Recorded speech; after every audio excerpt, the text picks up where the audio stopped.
বিসমিল্লাহির রহমানির রহিম। সুপ্রিয় শিক্ষার্থীরা, তোমাদের সামনে এখন আলোচনা নিয়ে হিসাব বিজ্ঞান নীতিমালা বইয়ের ক্যাশ পেমেন্ট জার্নাল নগদ পরিশোধ জাবেদা নিয়ে আমি আলোচনা করব। আশা করি তোমরা মনোযোগ সহকারে শুনবে। আমার আলোচনার টেক্সটটা নিয়েছি আমি 2014 সালের ব্যবস্থাপনা বিভাগের প্রশ্ন থেকে। 2014 সালের ব্যবস্থাপনা বিভাগের প্রশ্ন থেকেই এই আলোচনাটা করছি। ও সালে প্রশ্নে এসেছিল ক্যাশ পেমেন্ট জার্নাল, অর্থাৎ এখানে প্রত্যেকটি জার্নালে ক্যাশ টাকাটা ক্রেডিট হবে, মানে ক্যাশ টাকাটা যাবে, ক্রেডিট হবে, ক্যাশ টাকাটা চলে যাবে বা ক্যাশ টাকাটা ক্রেডিট হবে। ক্যাশ পেমেন্ট জার্নাল আলোচনা নিয়েছি কোত্থেকে বললাম, 2014 সালের ব্যবস্থাপনা বিভাগের প্রশ্ন থেকে। আলোচনা শুরু করা যাক। Let's start our discussion. Jibon's chart of account include the following selected accounts. Jibon পাম বা প্রতিষ্ঠানের নাম, তারা নিম্নোক্ত অ্যাকাউন্ট বা হিসাবগুলো অন্তর্ভুক্ত করে থাকে: cash, merchandising, inventory, equipment, prepaid, insurance, account payable, withdraw. এগুলো তাদের অ্যাকাউন্ট।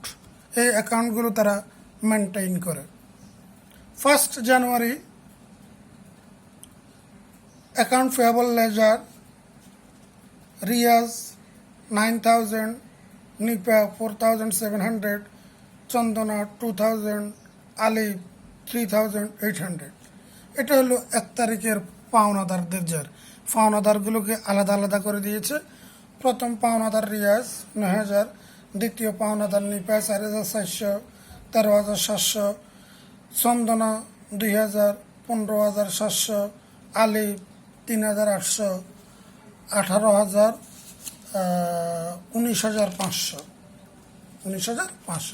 1 তারিখের 1 জানুয়ারি তারিখের পাওনাদারের ব্যালেন্স এবং পাওনাদারগুলোকে আলাদা আলাদা করে কোন পাওনাদার কত পায়, এই পাওনাদার দিকে কী করতে হবে, পরিশোধ করতে হবে। যখন আমরা ক্যাশ রিসিপ্ট জার্নাল করেছিলাম তখন দেনাদার থেকে আমরা আদায় করেছি, আর এখন আমরা ক্যাশ পেমেন্ট জার্নাল করব।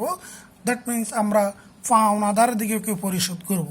এবং জীবন এই কোম্পানি বা এই ফার্মের 1 তারিখের বা 1 জানুয়ারি তারিখের পাওনাদারের পরিমাণ 19,500 এবং আলাদা আলাদা করে এই পাওনাদারদের পরিমাণ দেওয়া আছে।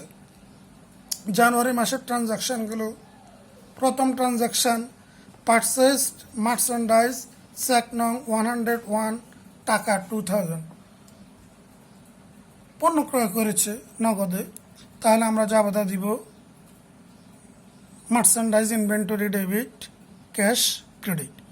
তাহলে ডেবিট দিকে আমরা মার্চেন্ডাইজিং ইনভেন্টরি ঘরে লিখব, আর ক্রেডিট দিকে আমরা ক্যাশের ঘরে লিখব।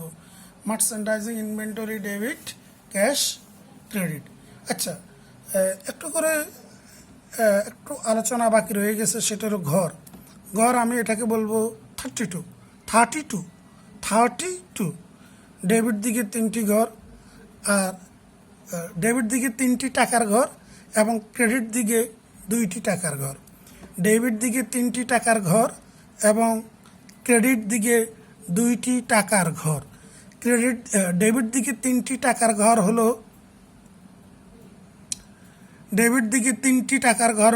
Merchandising inventory debit, account payable debit, others debit.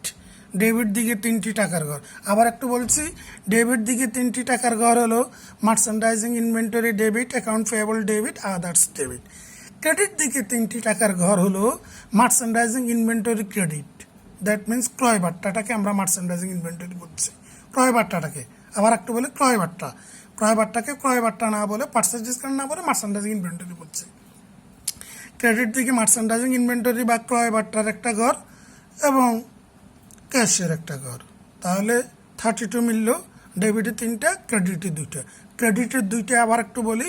প্রথমটা মার্চেন্ডাইজিং ইনভেন্টরি, অর্থাৎ ক্রয় বাট্টার ঘরটাকে মার্চেন্ডাইজিং ইনভেন্টরি বলছি, আর একটা ক্যাশ। ক্রেডিটের 2টা গেল, আর ডেবিটে 3টা, 3 দিয়ে 5টা। ডেবিটের 3টা এই জন্য 3, ক্রেডিটের 2টা এই জন্য 2, 32। এই নিয়মে কিন্তু ক্যাশ রিসিপ্ট জার্নালের ঘরগুলো আমাদের মনে রাখতে হবে এবং ড্র করতে হবে। সেই নিয়ম মেনে আমাদেরকে অঙ্কটা করতে হবে। এই বিষয়ে কোনো প্রশ্নের অবতারণা করলে চলবে না। এটা জাবেদা না, এটা বিশেষ জাবেদা, এটাকে স্পেশাল দাখিলা যেহেতু, সেহেতু আমরা এইভাবে ঘর করব। January 3, purchased office equipment. তাহলে আমরা জাবেদা কি লিখব? অফিস ইকুইপমেন্টে ডেবিট, ক্যাশ ক্রেডিট। অফিস ইকুইপমেন্টে ঘর নাই, এর জন্য আদার্সে লিখে দিব, ক্যাশ থেকে ক্রেডিট করে দিব ক্রেডিট পাশে। 5 তারিখ, পেড আলিফ ট্রেডার্স ব্যালেন্স ডিউ টাকা 3800 লেস 1% ডিসকাউন্ট। 1% ডিসকাউন্ট হলে 38 টাকা। 38 টাকা বাদ দিলে আর যত টাকা থাকবে, 38 টাকা বাদ দিয়ে আর যত টাকা থাকবে 3762 টাকা। তাহলে জার্নালটা কীভাবে দিব? Account payable debit, cash credit, বাট্টার জন্য merchandise inventory credit. Account payable debit 3800, cash credit 3762। ক্রয় বাট্টা যেটা, সেটা মার্চেন্ডাইজ ইনভেন্টরি ক্রেডিট, সেটা হলো 1%, 38। এবার আসি 11 তারিখ, পারচেস মার্চেন্ডাইজ চেক নঙ্গেত। তাহলে আমরা বলতে পারি merchandise inventory debit, cash credit, 2 পাশে আমরা লিখে দিতে পারি। 15 তারিখ, পেড চন্দনা ব্যালেন্স ডিউ টাকা 2000 লেস 3% ডিসকাউন্ট। 3% মানে হলো এখানে 3% ডিসকাউন্ট বাদ দিব আমরা।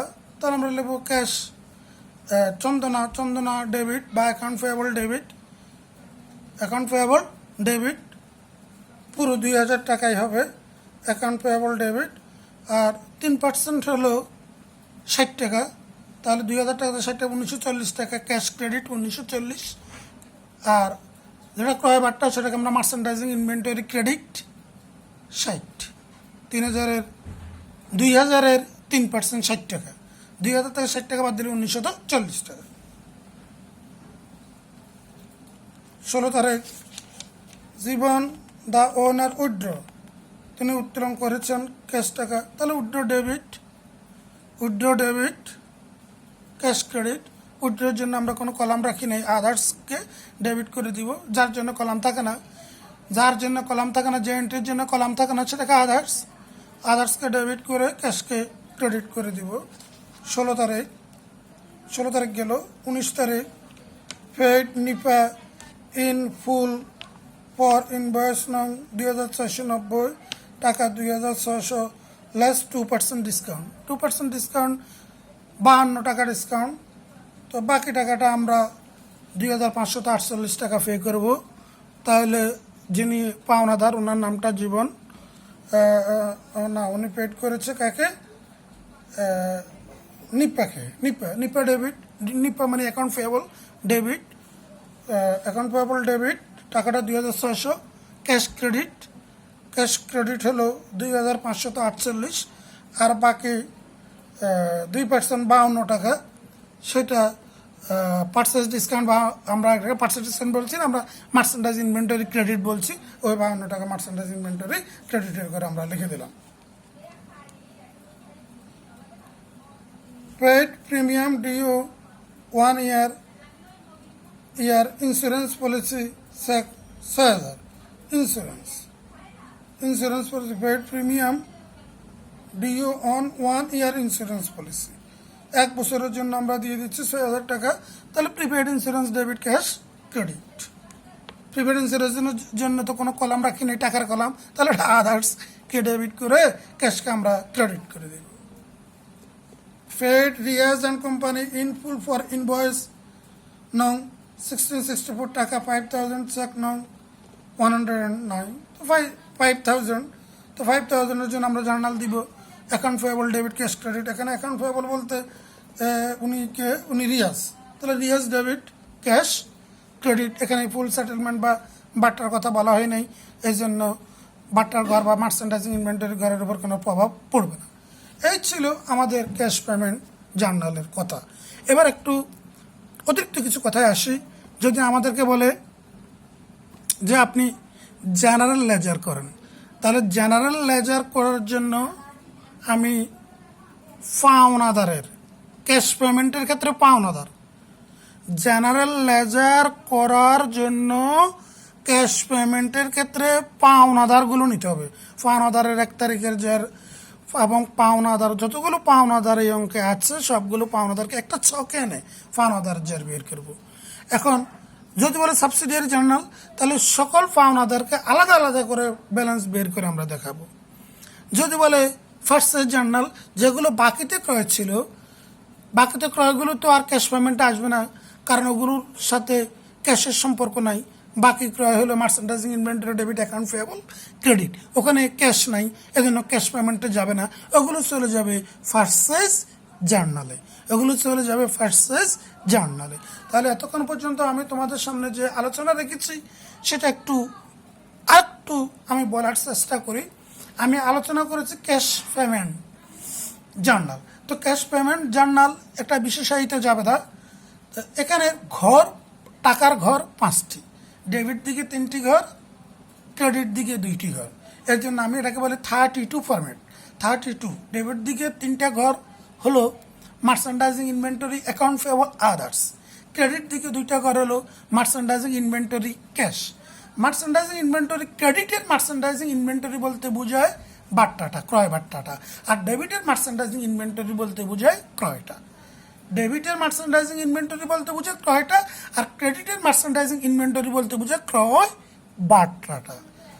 যাই হোক, যে ট্রানজাকশনগুলোকে জার্নালাইজ করলে ক্যাশ ক্রেডিট হয়, শুধুমাত্র ওই জার্নালগুলোই আমাদের ক্যাশ পেমেন্ট জার্নালে আসবে। আবার একটু বলি, যে ট্রানজাকশনগুলোকে জার্নালাইজ করলে ক্যাশ ক্রেডিট হবে, ক্যাশ কি হবে, ক্রেডিট হবে, সেগুলি ক্যাশ পেমেন্টে আসবে। আর যেগুলো বাকিতে ক্রয়, কি ক্রয়, বাকিতে ক্রয়, তাহলে এগুলো যাবে কি খতিয়ানে, ফার্স্ট সাইজ জার্নাল, সেগুলো যাবে কি খতিয়ানে, ফার্স্ট সাইজ জার্নাল। এখন ক্যাশ পেমেন্টের ক্ষেত্রে আমাকে যদি বলে জেনারেল লেজার, তাহলে জেনারেল লেজার করতে হবে কার জন্য, অ্যাকাউন্ট পেয়েবল। 1 তারিখের যে অ্যাকাউন্ট পেয়েবলের যার আছে সেগুলো, আবার এই মাসে যতগুলো অ্যাকাউন্ট পেয়েবল আছে সবগুলোকে একটি ছকে নিয়ে অ্যাকাউন্ট পেয়েবলের একটা যার বের করাকে বলা জেনারেল লেজার। আবার যতগুলো অ্যাকাউন্ট পেয়েবল আছে এগুলোর জন্য আলাদা আলাদা বা ভিন্ন ভিন্ন করে যার বের করাকে বলা হয় সাবসিডিয়ারি লেজার। আশা করি শিক্ষার্থীরা তোমরা বুঝেছ।